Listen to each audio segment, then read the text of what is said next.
kind of show. All right. Good evening, everybody. It's Ronnie here from Surviving the Badge podcast. Welcome to Choir Practice. Today is our first episode. Thank you for joining us. This podcast is a live stream, so feel free to add any comments or questions that you may have down in the question spots below on Facebook and on YouTube. Surviving the Badge is a podcast where the three of us, retired cops, are going to discuss all the issues that helped us survive the badge. We will be telling war stories, discussing topical issues, trends in law enforcement, the law, true crime, and anything else we freaking want to talk about because it's our podcast. Warning, this podcast will be discussing mature content.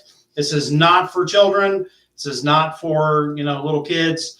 There's going to be a lot of cursing. There's going to be some drinking and some joke telling. So please do not let your children watch this. Make sure you like, subscribe, and hit that notification bell on YouTube, please. That helps us out a little bit. And we appreciate everyone that is watching for being here. Thank you very much. Let me introduce my co-host here. We have Mr. Camille. Hey, how you doing? We have Mr. John. Collectively, we have 75 years of law enforcement experience between us. We have many years of experience in investigations, in road patrol, drugs and narcotics divisions, and traffic. So there's a plethora of experience in this room. So the way we want to start out is we each have questions that we formulated to speak about this evening. And any questions that you guys, want to hear about or want to post on one of the venues that we've listed, either YouTube or Facebook, I'll try to get to them. So if I'm not looking at the camera, guys, it's because I'm trying to check out and see the comments on here and answer some of you guys' question. So I'm going to start off with my first comment was, do you miss being a cop? I thought about this long and hard when I wrote that question. I miss the camaraderie, with all the guys and the gals and meeting up and joking and messing around and some of the action. Yeah, I miss that.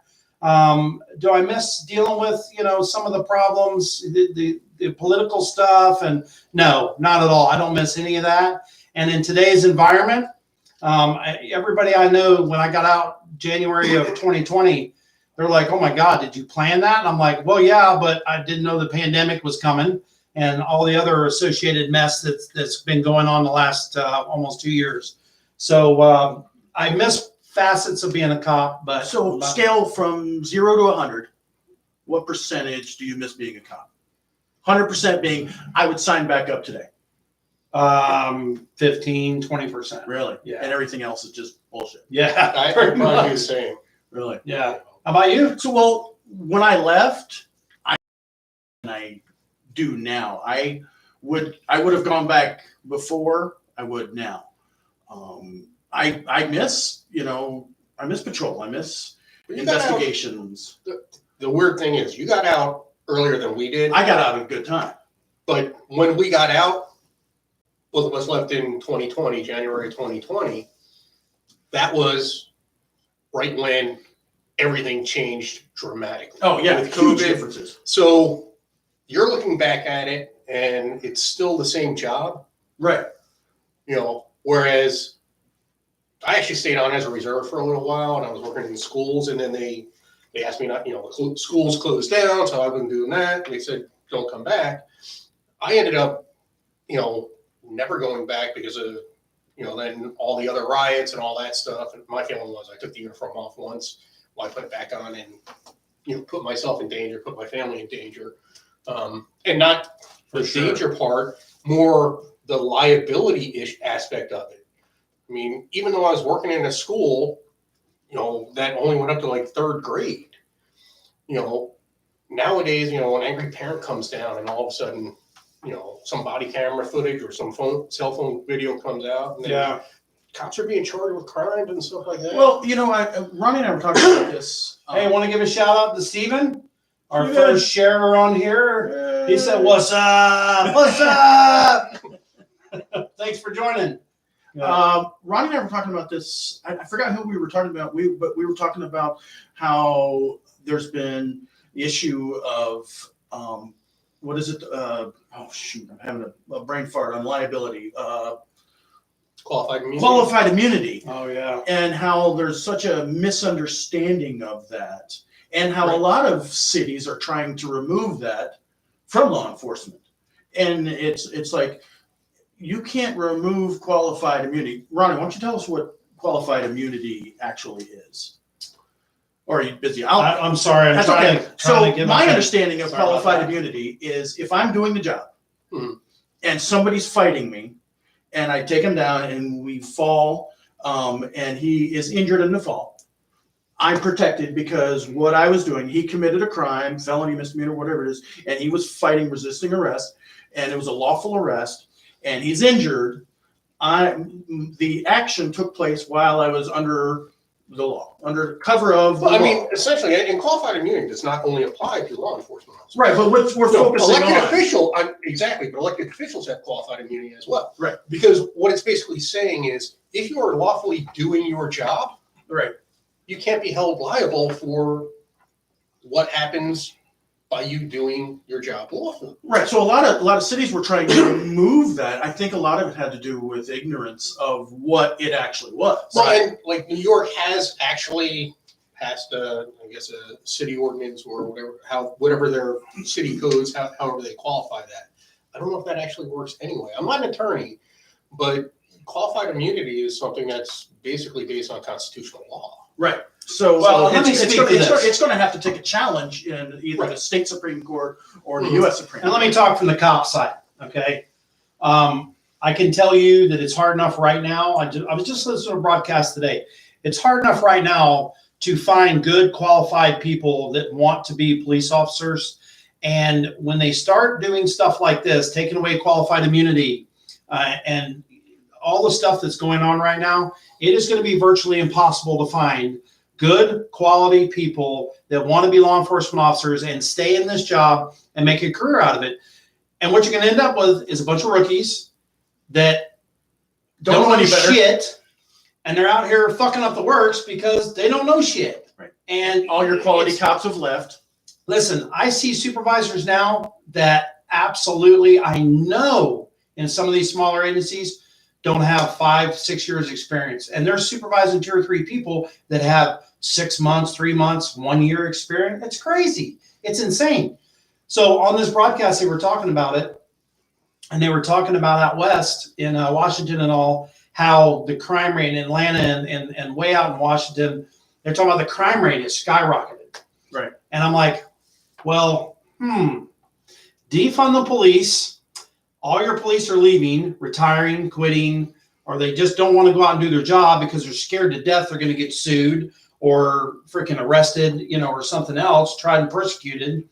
So they're just doing the bare minimum. So what happens? It's a broken window theory. Yep. What happens? It spreads. Crime goes up. Yep. Here's a question for next week, folks. Do your homework. What is the broken window theory? And All right. along those lines, it has a and it's what you're saying, it has a trickle down. Okay, so you have fewer cops, crime's going to go up, but that also affects the people who just had a bicycle stolen. Cops are not going to show up to that if there's not enough cops to show up to anything else. And the community is facing a disservice from the city or the county. Well, and Hold on. Shout out to Tim. Thank you for watching. Thanks a lot. Danielle, David, Mike, Stephanie. Right, look at all that. We really appreciate you guys tuning in. Thank you and for giving us a comment. If you have a question or something, let us know. one of the things that, you've seen all the videos now of like out in LA, all the stores, I think it was like a CVS and TJ Maxx, and where people are just literally walking in, loading up garbage bags and walking out of the store. Right. And they're trying to say, well, crime has not risen. Well, part of that is because that's not considered a crime anymore. And you don't call the police when the police won't do anything. Crime statistics only are there when there is a report of a crime. Right. But if you call the police to say someone stole $800 worth of property, they're like, that's just a I don't know what Ordinance now? It's an ordinance or something like that, Prop 42, which made it so that, it's not being prosecuted. Yeah. Okay. So as a police officer, why are you going to deploy your assets to that crime when it's not even being prosecuted? The worst you can get is a summons. Yeah. A ticket. And that's when you just look at them and say, sorry. Yeah. All right, so go ahead. You've got a question. Let's move on to one of yours. Well, John? and this is something that I had thought about when, specifically after the Derek Chauvin incident, some things about how we can improve law enforcement, from patrolmen all the way up. Okay, so I just wrote a couple of bullet points for where each person could. Sounds more like a PhD dissertation, criminal justice reform from patrolman to judge. Well, there you go. That's a PhD dissertation right there. Well, because we all have a part in changing it. Okay, John, Reader's Digest version, I will. not the John version. No, maybe comic book version. we can comment on each of them. Okay. I need a beer for this, guys. How many Grab a pages? beer. Look at John has. Look at all. This is just for one question. Look at that. Your mom. That's what she said.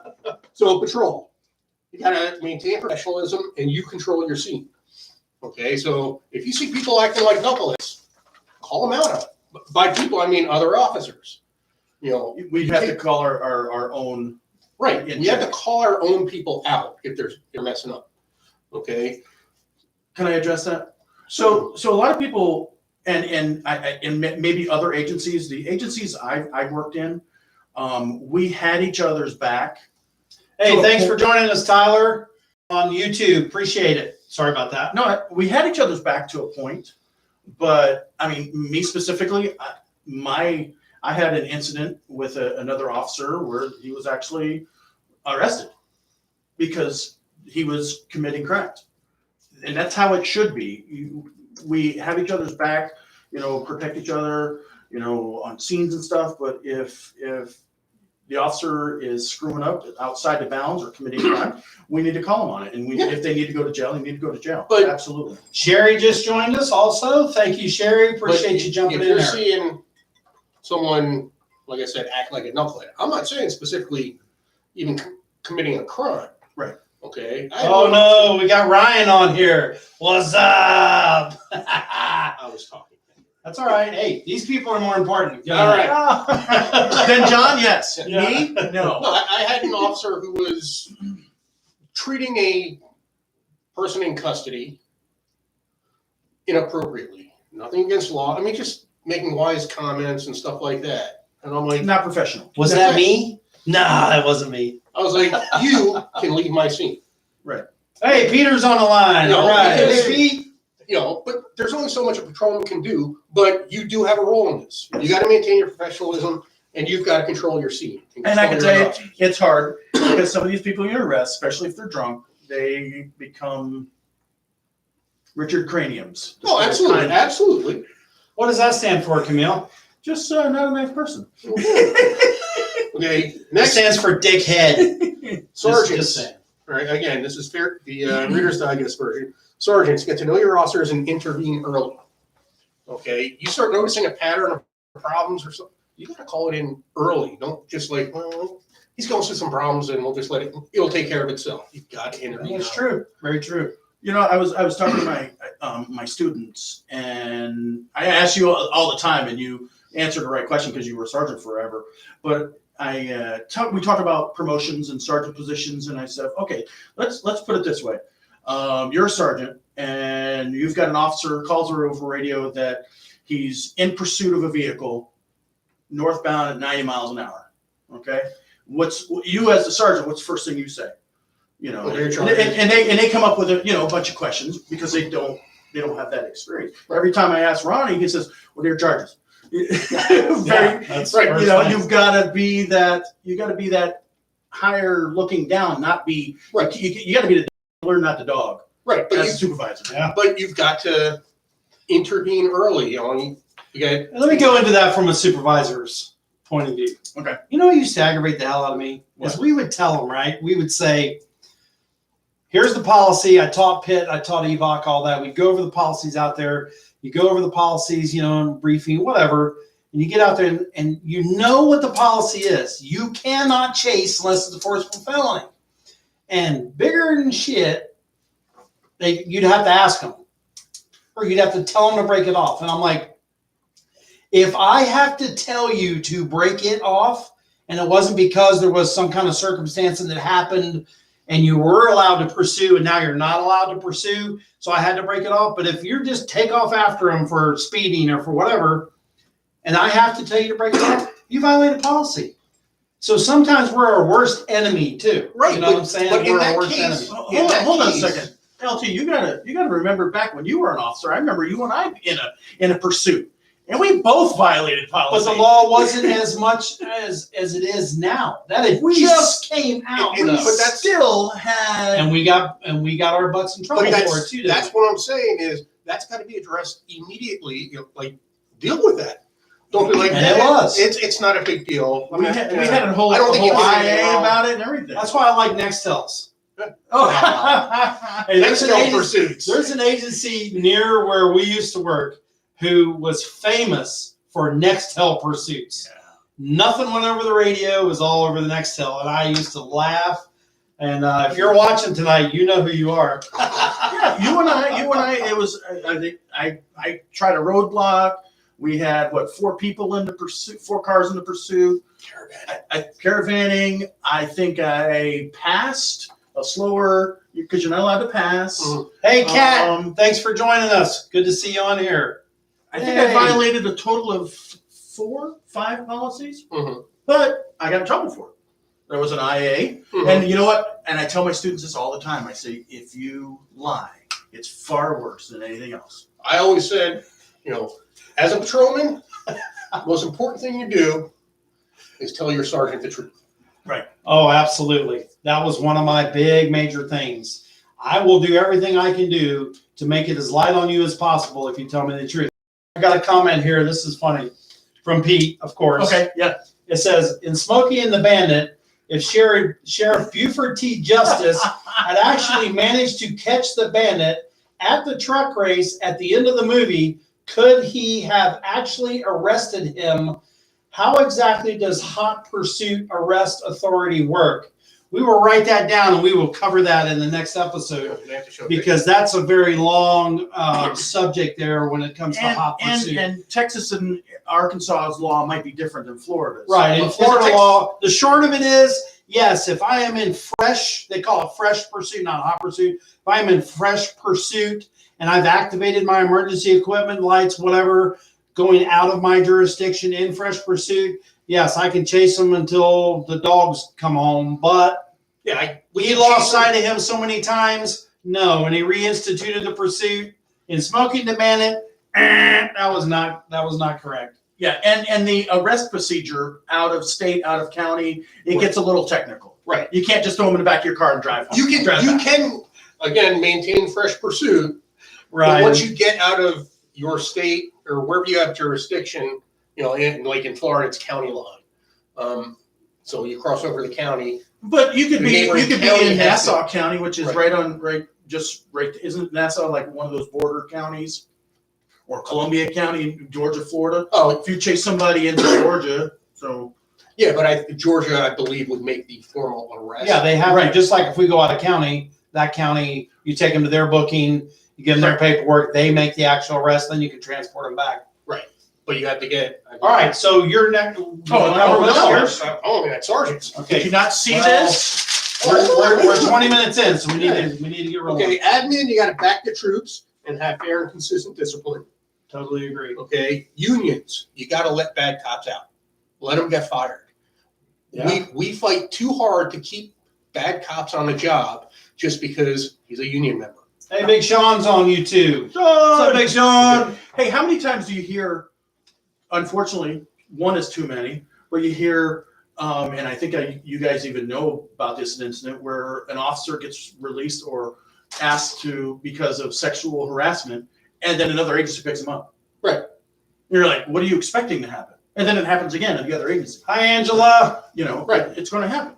So, prosecutors, you got to bring appropriate charges against officers if it's necessary, but also prosecute, criminals too. If they break the law. Yeah, totally agree. Judges, fair but firm sentencing. Well, that's never gonna happen. I know. The media, be truthful, unscripted reporting. I know that's not going to happen either. Wait. Did you say the media be truthful? I know. Because, Okay. That's a beer guzzle moment. yeah. Citizens support police by treating us with respect. Parents, hold your kids accountable. Okay. And in retrospect, on the citizens treating us with respect, law enforcement has to treat the citizens with respect. Oh, absolutely. And I would say 99% of them do, but there's always that 1%, and that's what the media and the public and everybody focuses That goes on. back to number one. Is that 1%? Professionalism. Right. Maybe it was me because I was in patrol a long time ago. No, it couldn't be you. But I always drove around with my window down. Yeah. Always. Yeah. I never see cops now with their window down. Well, it's hotter now. Oh, okay. Global warming. You didn't hear about that? That's Yeah. an existential threat. Come on, Al Gore. I'm Did sorry, You I read didn't that from realize Al Gore? that. Come Yeah. on, it's hotter now. Even though it's just a window, there's still that. I didn't ride around with it all the way down, especially in the freaking day shift in summertime. But I tried to keep both sides cracked at least that much. Because you could hear breaking glass, you could hear screeching, you could hear somebody yelling. But then You know, again, whatever. every now and then you drive down a road and there's sprinklers going off into the middle. Yeah, that's stuff. And it caused you to crash and hit Yeah. a sign. It's terrible. Hey, speaking of passenger side window, do you remember the crank windows where you had to read? Somebody Oh, would my wave you God. down, the old crank windows, and they'd be on your passenger side. You'd be leaning over. All right, for any of you youngins, he's right. We had old police cars. We used to get reconditioned FHP cars, okay?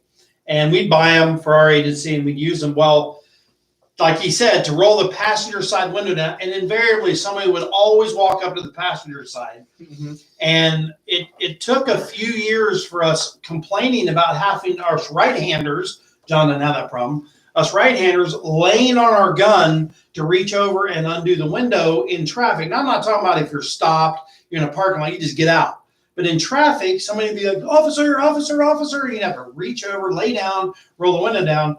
So we finally told them, this is a safety issue, guys. You need electric windows. They've had them out now for like 50 years. Hello, can we please get some electric windows?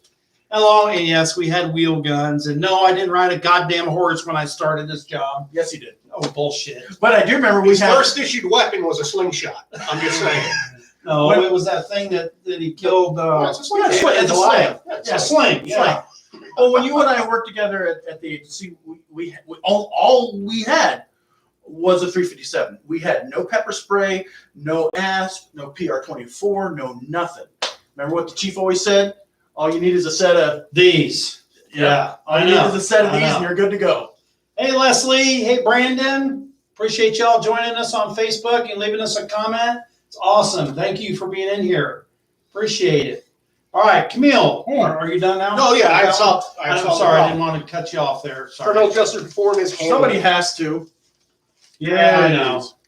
So, All right. Oh, wait. we have a question? I think I'd like a beer. I think it's time for beer moment. All right, as part of this show, what we're going to try to do on every show is take just a couple of minutes and try out a new beer that either we haven't had ever or that we haven't had in a very long time. We try to go with a craft beer, obviously, from, what do they call, microbrewery. And so John brought us, what is it called here, John? Read it off to us. It Pete, is this is for you. Persimmon Hollow Daytona Dirty Blonde Ale. I don't know if you can No. see that on the camera. Persimmon Yeah. Hollow is a microbrewery in DeLand, Florida. And I got this particular beverage at a convenience store called Kenny's Grocery. They have over 300 different craft beers. They're located in Orange City at 1792 and French Avenue. Stop by. Excellent If you stop place. by, if you Excellent stop by, mention you saw us. Mention, saw it on here. Yeah, if you saw it on Surviving the Badge, podcast. So All right, so here we go. Cheers, gentlemen, to the first show. the first show. And cheers to our audience. Thank you. Here we go. All right, clean the palate. It's good beer. I haven't had beer in a month. I know. Yeah, you drink that whiskey. I know. That's not bad. Maybe I'll mix it. No, don't do that. 4.1% alcohol. It's a little hoppy.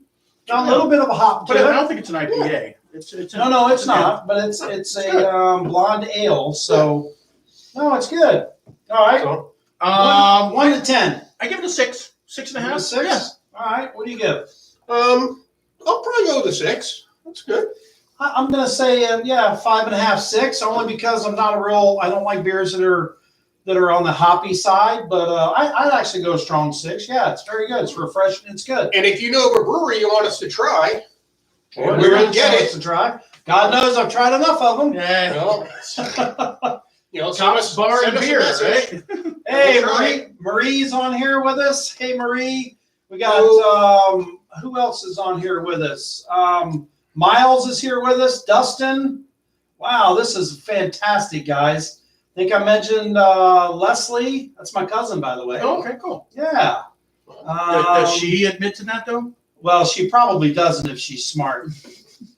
Hey, let me just tell you. I got to tell you just real fast because I owe it to this man.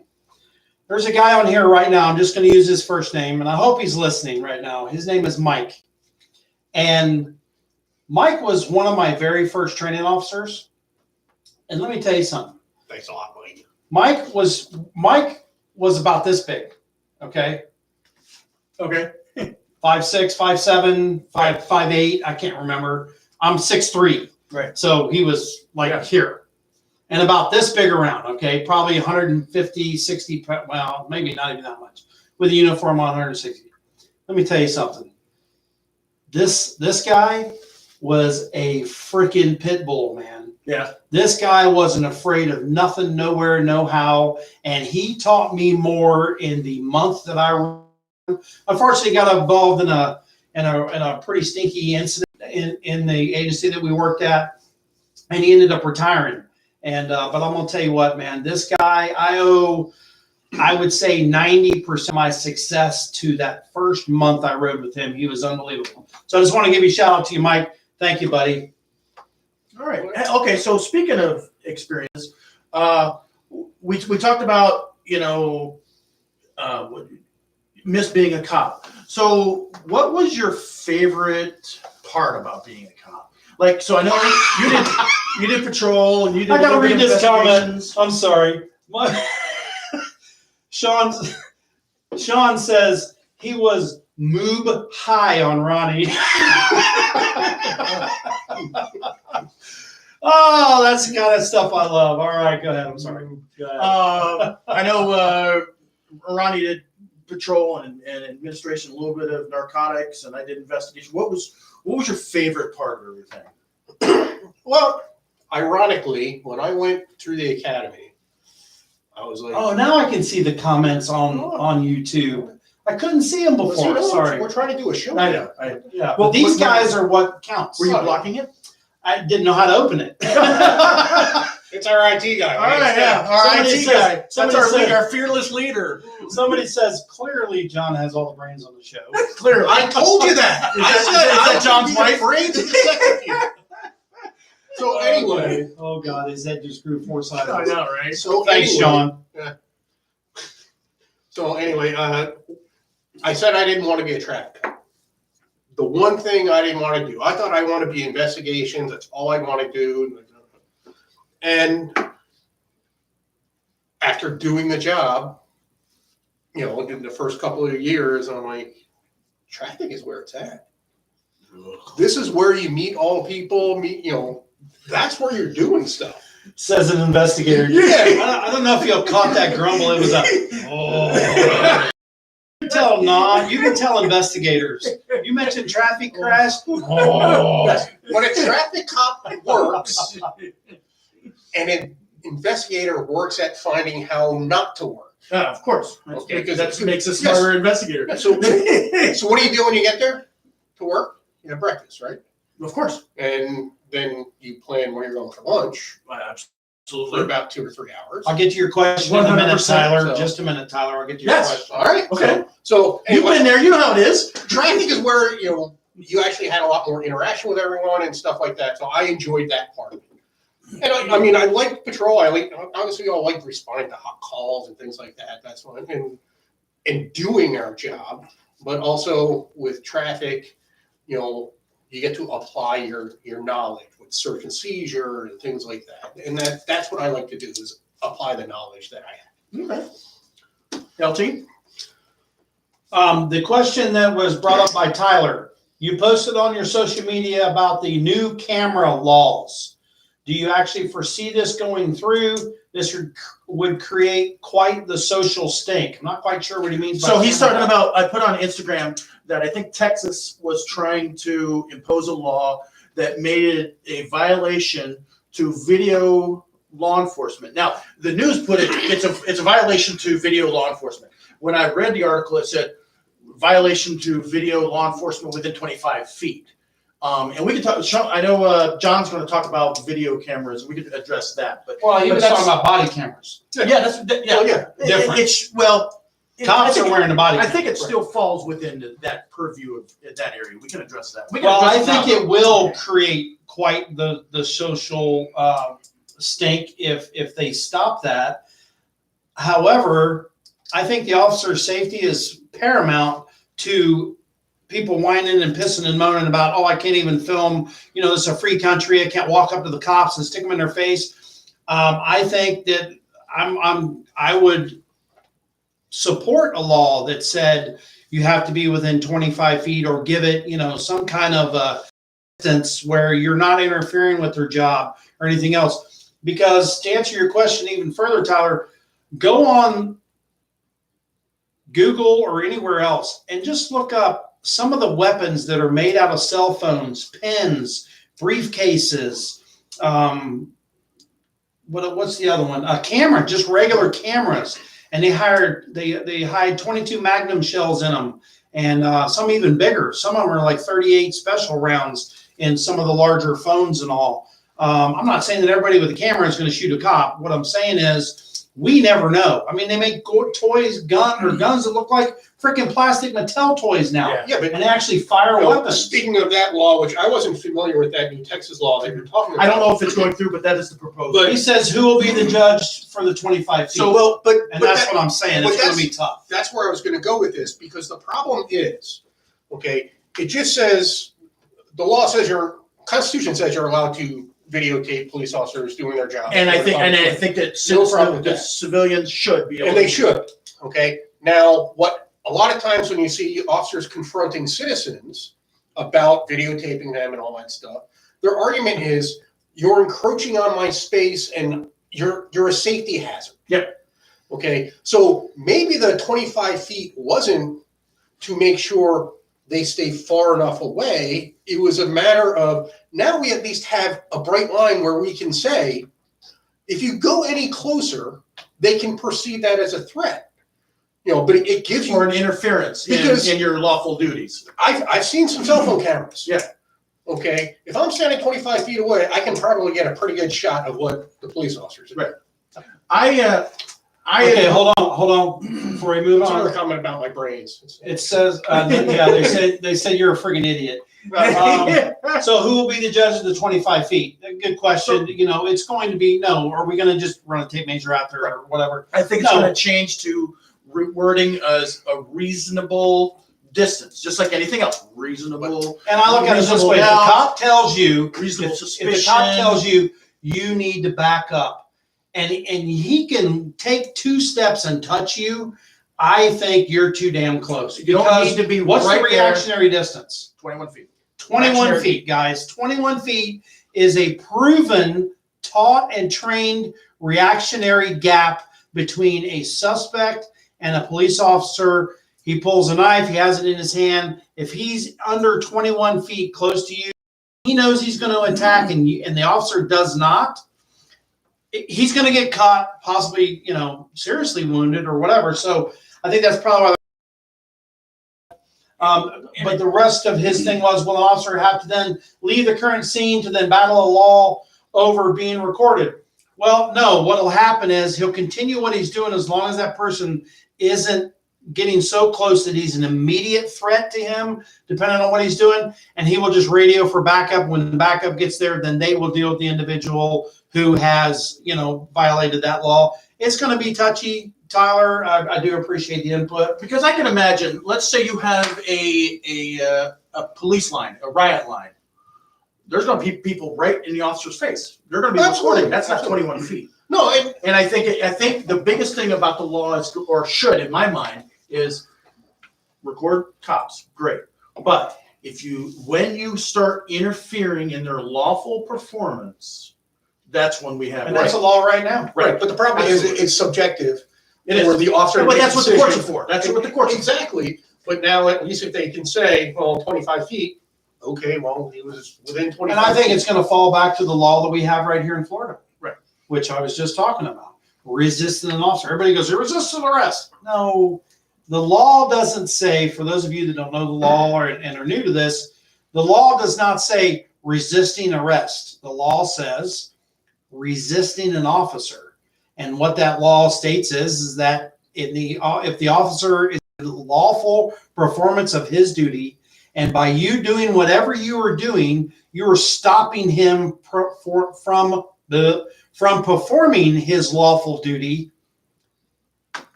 you go to jail. That's plain and simple. And that's been on the books for a very long time. It's nothing new. Yeah, and it's you say, listen, you need to step away. I always gave them one warning. Oh, you always If they were drunk, I gave them two. Right. They You can't give them a warning. understand. You say, listen, I'm trying to deal with something here. You're interfering. You need to step away. Well, I'm not stepping away, sir. You're interfering with my lawful performance here. You need to step away. And if you don't, you're going to go to jail. And if they come back, then you can't. You can't just, because then you lose. And then Sean you lose brought up a good credibility. point. Sean on here brings up a good point. I think it would be applied sparingly, and it would be grossly evident they were closer than 25 feet. Very well said. I totally agree with you there. It's going to have to be pretty apparent that they were right up in your face, or And you're going to have two sets of videos. Show up in court. You're going to have the officer's video and the citizen's video. And the judge will if you can decide. get it. But for a Well, lot of if he things, wants to defend himself. Well, there if you you really go. want to do it, they have triangulation methods where they. Brandon says, how close were you to becoming a firefighter?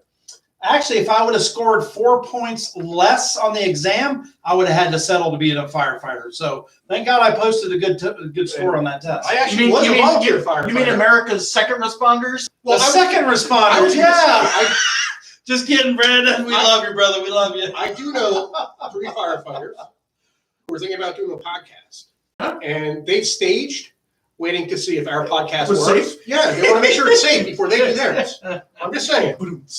So, LT, favorite part of the job? Favorite part of the job? Being a sergeant. Yeah. And being on motors. Okay. Because I had the best of both worlds. I was a sergeant, so I didn't have to go write all the reports, and I was on a motor. So it was, I absolutely loved being on a motor. That was the best. How many different bikes you makes? Kawasaki, Harley Davidson, Yamaha. No, I'm sorry, not Yamaha. Honda. And BMW. Which one was your favorite? For just riding, my favorite was the Harley. As a cop. It was bike. comfortable, just like for cruising, like when we were going, just riding. The Harley was my favorite. What about It as an sounded overall cop bike? Overall, the KZP 1000 by Kawasaki. Is that the Chips bike? That's the Chips bike. And let me tell you something. That bike was absolutely phenomenal. I mean, it would turn on a dime. It was fast. The quickest bike I ever rode was the Honda we had. That Honda 1300. Mobile, right? The Jetsons Mobile. Dude, that thing was a rocket ship. Yeah, I'm glad I didn't ride that for many years, because I would have got killed on that. It's like Adam God rest his soul, my buddy Adam. He said, he looked over me one day, we were going to a call, and he looked over me and he goes, holy shit, man, these bikes are fast. And I said, yeah, they are. I think our wheels came off the ground in like 3 gears, not very far, Right, but like, yeah. oh my, yeah, you had to throttle that clutch because the BMWs had the, Yeah, I know nothing about bikes. well, the BMW Talk had, to me like I'm a firefighter. I forget what I forget what it's called, but if you try to pop a wheelie, it wouldn't let you. Okay. It kept it from doing that. Yeah. The Honda didn't have that. You could stand that thing straight up in the air. Yeah, it was scary. Kawasaki's, but we're talking 1985, Okay. 80 or 88 when I rode one of the Kawasaki's. So why yeah. did Kawasaki stop making bikes if they were so good? I don't know Top why. bikes. I don't know why. Well, they came back. Okay. They came back in the mid 2000s, I think it was, and made one like the Jetsons mobile. But it just didn't last very. The plastics were melting on them. They had some issues with them, but they were. Yeah, it was like a Ninja. Okay. KZ 1300. It was, or whatever it was called. Right. But it was a ripper. But yeah.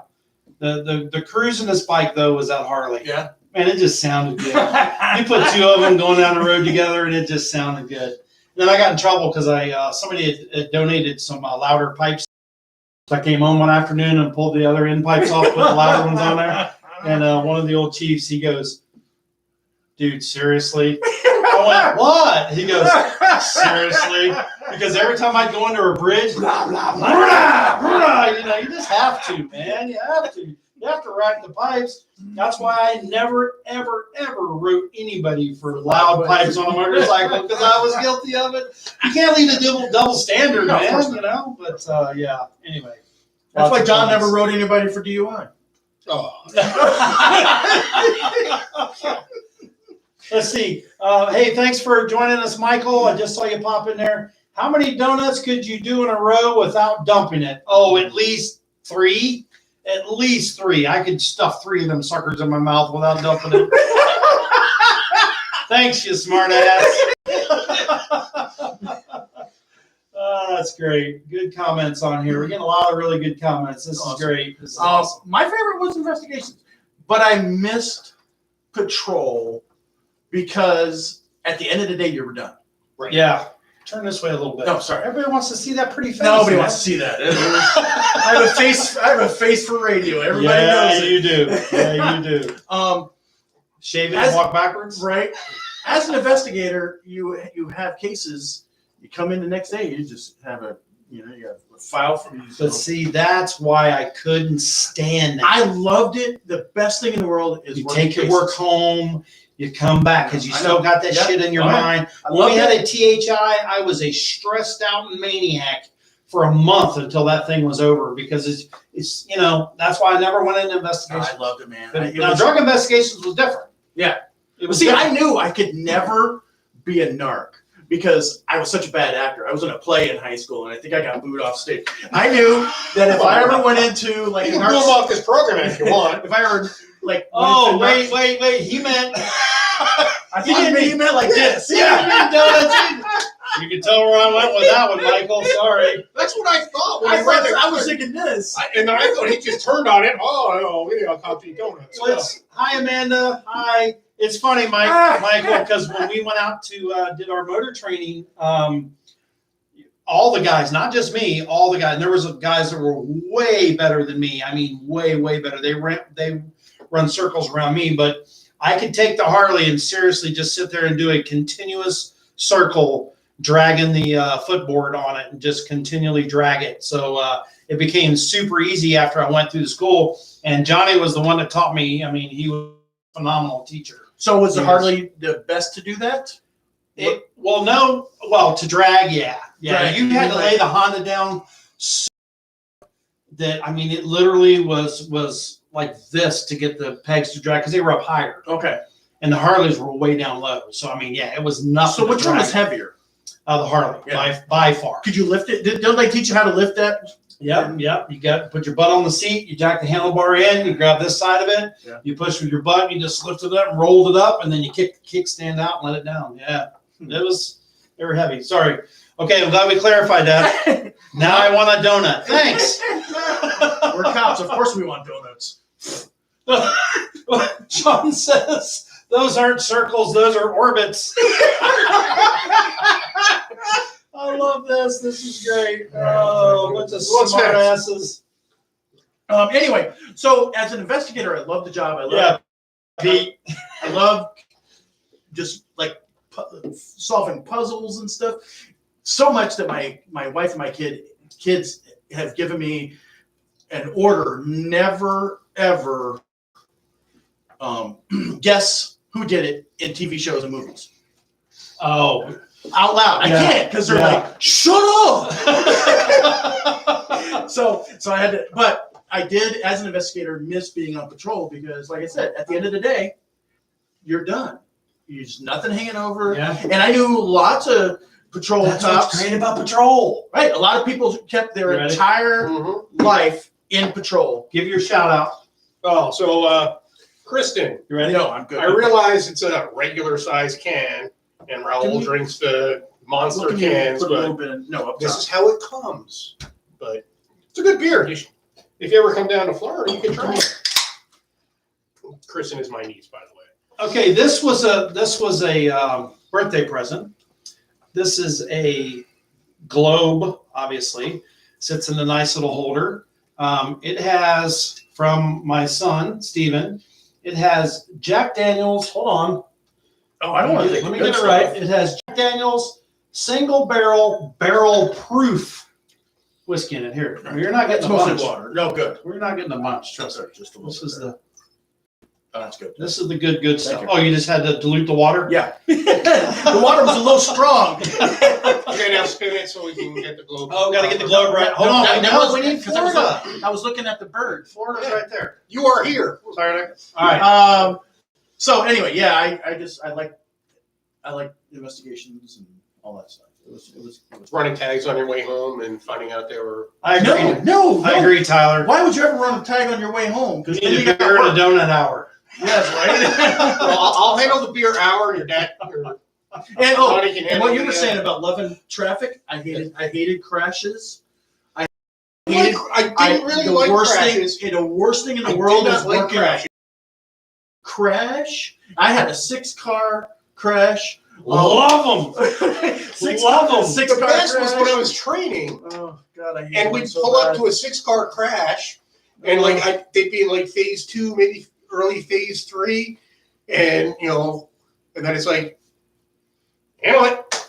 Right. Yeah, And no, they're that's like, good. That's good for training. what do I do? So David says, got to get ABC Fine Wine and Spirits to sponsor this show, like Mike's weather page. Hey, if you know somebody, please, we'd love to have a sponsor. It would be absolutely fantastic. Vicky, thank you for joining us. I see you piped in. Why didn't I bring the donuts for the show? I don't know. I failed. He's done everything else, so we have to give him a little bit of a break. Everything else you see here, I got too busy, I guess. So anyway, Yeah, crashes were the worst. 1 car, I just hated it. I hated it. And but did you hate it? I hated it. All right, what's your next? Oh, what I was going to say Wait, my next question. Hurry up. What I was going to say, you guys keep interrupting me, is I knew I could never be a narc cop because I would get shot the very first deal. I'd go in there and say, "Excuse me, sir, can I buy some cannabis from you?" And it would just be bad. I would like to buy some drugs from you, dudes. And then I would just, it would just be bad. Try some crystal methamphetamine. So I mean, I worked some wires. Perfect on wires, but never use. All right, so here's my next question. How did you feel going to your first hot call? Were you scared, excited, butterflies in the stomach? What? So what about you, Camille? No, you know what? By myself. You know what? By yourself. My very first hot call was. I don't know if you were working that night. Remember we had an escaped bank robber from the jail. Oh yeah. That was day one on my own. Oh wow! So Wow. the Were you riding down the street like this, handling the gun? No. So this is what happened. So earlier that day they said escape prisoner. So we set up a roadblock, and I'm sitting on Whatever the road yeah. is. So ABC Road. Yeah, ABC Road, and I'm sitting on a roadblock, and all of a sudden I hear over the radio, "Get you going northbound! I got him going northbound!" Right, and it's your dad. Oh really? Yeah. So what happened? What happened was the Was he doing the car foot? The guy was on. I mean, no, it was chase? breaking up. It was And the guy was on foot? It was shitty radios. So the guy came out of the woods, stole a lady's car at the 7-Eleven there, Oh. and she's like, "Oh, my car!"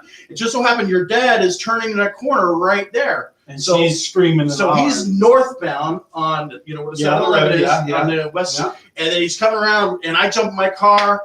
Cones are probably still out there today. No, I put him in the traffic truck. I-4 north, I-4 south. What sucked is we chased him for like 5 miles all around the county, and we chased him into a rest area. He jumps out, runs down the road. Sheriff's office just happens to see him, grabs him, throws him in the car. Next day, headlines: Sheriff's office arrests escaped prisoner. Wow, really? Yeah. Those assholes. Those shit deputies, you know what? Anyway, that was my very first day on my own. That's great. What about you, John? First hot call on your own. I honestly don't remember my first hot call on my own. However, I do remember I was still in training, and I saw that there was a bank robbery Hi, Lori. Thank you for joining us. Hey. in the city that we worked at, and I was coming in on night shift. And yes, it was. And it wasn't just a bank robbery, because now the bad guy came out, saw police, went back in, held like 4 or 5 people hostage. I was on vacation during that call. I'm like, So anyway, ah. So now I'm driving into work at like 4:30. I didn't have to. My shift didn't start till 6, and there's a THI on the highway. Go ahead. So there's a THI Different jail. on I-4. Okay, so I'm like, all right, well, I'll take another road. THI on the alternate road, because here where we are, there aren't many ways to get Right. from where I live to where we worked. It took me like an hour and a half driving, because I was still in training, so I'm driving my POV. Right. Yeah. This You is know, before we had, Trying to get to a bank robbery. I mean, I'm still in training. And then by the time I get there, Vicky says, I worked that. Oh, You probably the did. bank robbery? Yeah. but that was the first day I was ever allowed to be on my own. Yeah. I wasn't released from training, but we just didn't have enough cops to handle everything. Right. Yeah. So we had found his, planned getaway car. So I was protecting that. But how did you feel? I was excited as all hell and scared shitless. Oh, And you? No. So- answer that. I am. Okay. It was freaking awesome. But you remember you mentioned those old FHP cars? Oh yeah. So I lost brakes about halfway through. No, I'm like, Ford. please stop. Oh, And please they weren't stop. even Please Crown stop. Vics. They No. were LTDs. Yeah. And it was during the construction of Yeah. the main road there. And I'm Yeah. like, oh my God, please stop. Please stop. Please stop.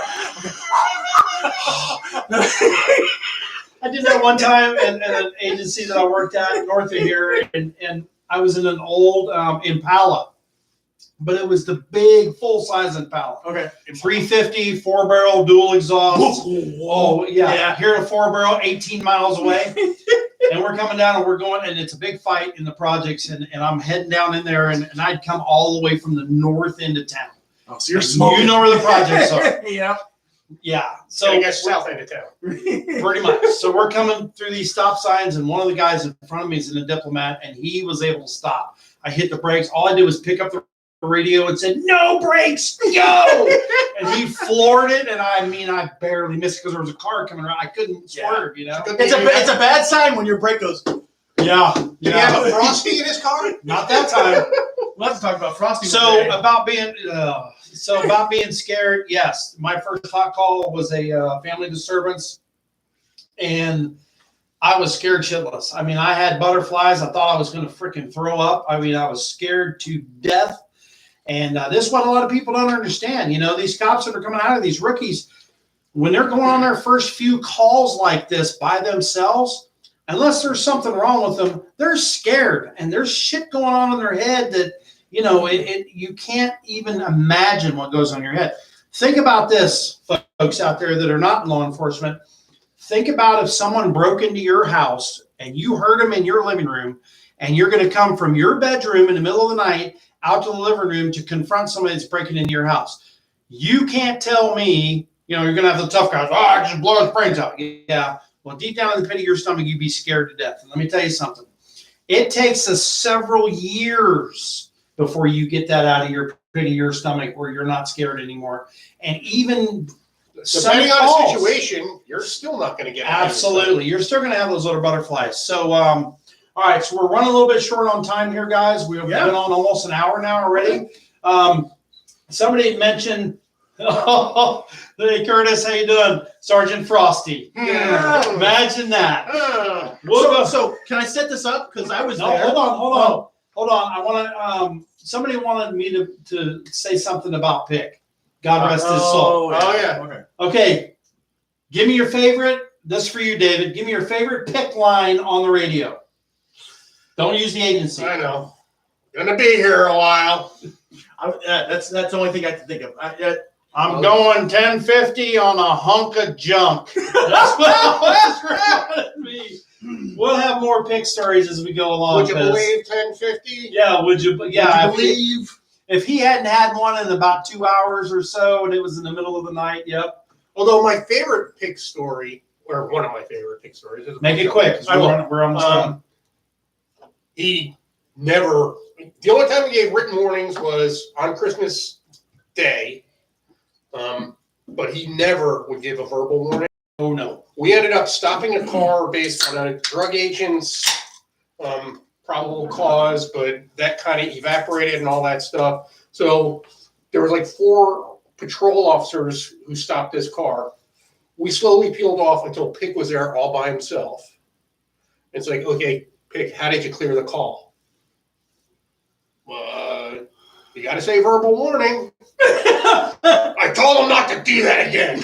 He would not say verbal on the radio. So I have to call BS on not verbal warning because my very first experience was even before I got hired with the agency because I was going to UCF speeding-ish down the road. He stops me.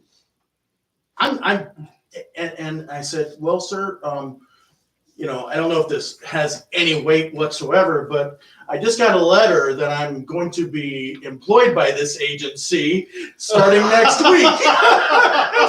So he stopped me the week before I started working there. He wrote my wife 2 months before I met her. He wrote her a ticket on one of the main roads. He gave me a warning. He did. Yeah, well, I'm telling you. All right, so we will save Sergeant Frosty till the next episode because that one is a trip. And yeah, I wanted beautiful story. I wanted to kill that rookie, man. Woo, I wanted to kill him. All right, so guys, we want to thank you so much for joining us and all of your comments out here on Facebook and on YouTube. It's been amazing. I can't believe it's already been an hour. It seems like we've only been doing this for like 15 minutes. I hope you enjoyed the content. Please reach out to one of us with suggestions, you know, on topics, on how we can improve, how we can make it a little better. You know, we're new at this, guys. We're brand new at this. First time we've ever done anything live like this. Camille's done podcasts, but it was just radio with a face like that. Imagine that. Exactly. But, you know, we're going to continue to do this as long as people are interested and they want to come out and listen. I love your comments. Joey, thanks for joining us. I just saw you pop in. But thank you for joining us. Please go to the link for YouTube. Like the video, please, when it's aired and you're able to. Subscribe to the channel. and hit that notification bell so that you will get a notification on there. Now we Tell have your friends. We also Oh, like to Thaddeus is on. Thaddeus is on. Hey! What's He got up? Did he get a coupon? No, he didn't get a coupon. Somebody must have gave him free internet. we have an email they can send us letters too, right? Yes, we do have an email. Thank you for reminding me. It is, and it's on our page on Facebook, but it's retiredcopsrule@gmail.com. Retired cops, plural, rule@gmail. We're on Facebook. We're on Instagram. Now we're on YouTube. Yeah, if you have any topic ideas you want to hear about, let us know. Send us an email. Absolutely. But it's still our show. We're going to talk. Thank you guys very much for joining us. We really appreciate it. And good night. See you later.